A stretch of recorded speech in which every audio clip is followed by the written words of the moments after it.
যাদের কিচেনে চিমনি নেই তাদের তো এতটুকু সমস্যার মধ্যে পড়তেই হবে। অনেক দিন ধরেই ভাবছি এই তাকগুলোকে পরিষ্কার করব, বাট সময় হয়ে ওঠে না, একদমই সময় হয়ে ওঠে না।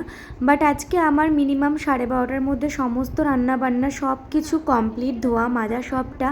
তো ভাবলাম হাতে আমার আধা ঘন্টার সময় রয়েছে, আমি এটা আজকে পরিষ্কার করেই ছাড়বো।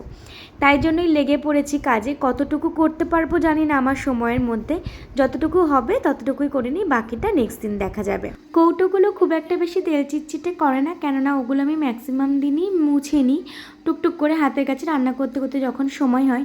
আর বাকিটা হচ্ছে আমার যখন কৌটোর কোনো জিনিস ফুরিয়ে যায়, ধরো ডাল বা তেল যেটাই হোক, যখন ফুরিয়ে যায় না, সঙ্গে সঙ্গে সেটা রিফিল করার আগে আমি ওটা মেজে শুকিয়ে তারপর রিফিল করি, যার জন্য আমাকে কৌটো নিয়ে বেশি সমস্যায় পড়তে হয় না। আর সত্যি কথা কি জানো, আমার না খুব ইচ্ছে করে রান্নাঘরটাকে মনের মতো করে সাজাবো। মানে যেমন ব্লগে দেখি কিছু কিছু বউদের, তো আমার খুব ভালো লাগে এটা ওটা দিয়ে সাজিয়ে রাখতে। কিন্তু সাজাবো ভাবলেই তো হবে না, তার জন্য পয়সা কড়িও খরচ করতে হবে, জিনিসও কিনতে হবে। তো ইচ্ছে আছে আস্তে আস্তে সব কিছু নিয়ে নেওয়ার, টুকটুক করে রান্নাঘরটাকে মনের মতো করে সাজানোর। দেখো আমার এই দুটো তাকই কমপ্লিট হলো, এই করতে করতে 1:15-20 বেজে গেল। মিনিমাম 1:30টার দিকে মাম্মামকে আমি খাওয়াতে বসাই, তাই ভাবলাম আজকের মতো এটুকুই থাক, নেক্সট দিন আবার পরিষ্কার করব।